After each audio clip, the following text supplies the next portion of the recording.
it's Jane Gardner, and today we're going to show you on Step in Front of the Camera about your audio with Xsplit is better controlled than if you're on it on a regular basis with just your webcam. So of course you set your sound in your system, in your control panel, as to which microphone you want to use. And then sometimes the software will decide to change it on you. So you always have to check where your microphone is working and which one it is. So let me go and show you in the back how you can check to make sure that you're using your XSplit rather than your system sound. So in the back of XSplit, you just open up your Logitech Brio and then you can check here for everything to make sure everything's okay, system's okay, color's okay, etc. And effects are okay. Make sure there's nothing on that you're not expecting to be on. And then you go up into Tools and then Settings. And then we move it over so you can see it. So in the settings for XSplit, you want to make sure that your audio is okay.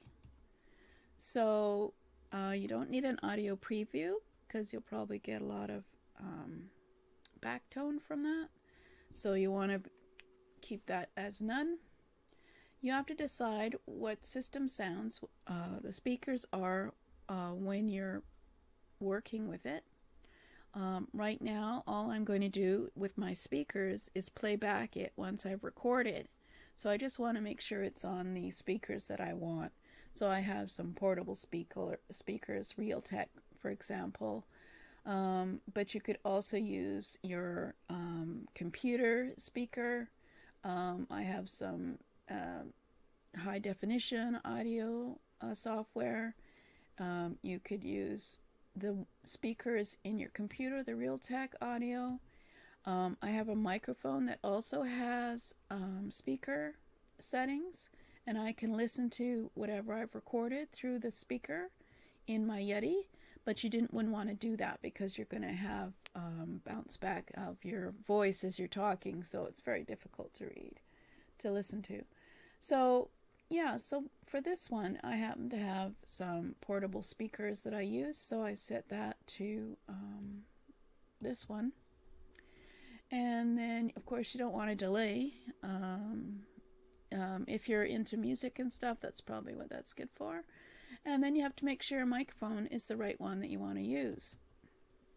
So I use the Yeti microphone to record, and I have accidentally had the XSplit audio on, and it's lower, but it did record my voice.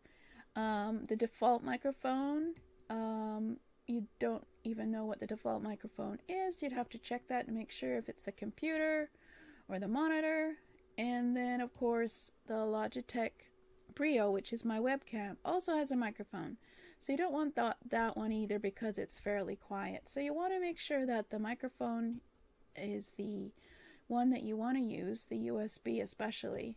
Make sure that that is picked as the microphone before you even start. And usually for these kind of recordings, you just want to use mono. You don't want to use stereo. And same with audio mixing. It's just automatic because you just want to keep it simple.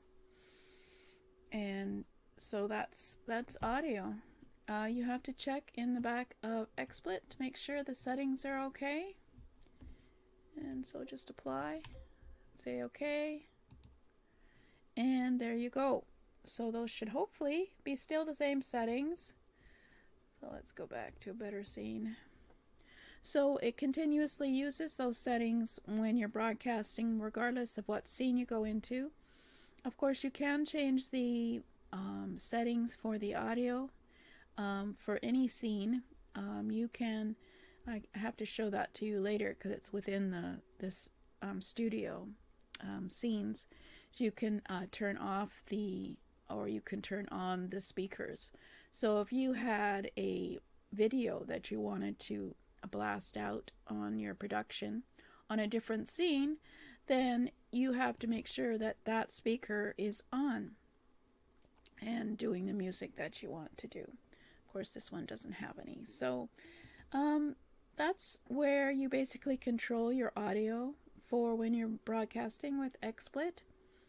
Obviously, when you're broadcasting with your webcam, you just make sure your settings are okay in the control panel for sound and that you've got the right microphone and the right speakers that you want to use.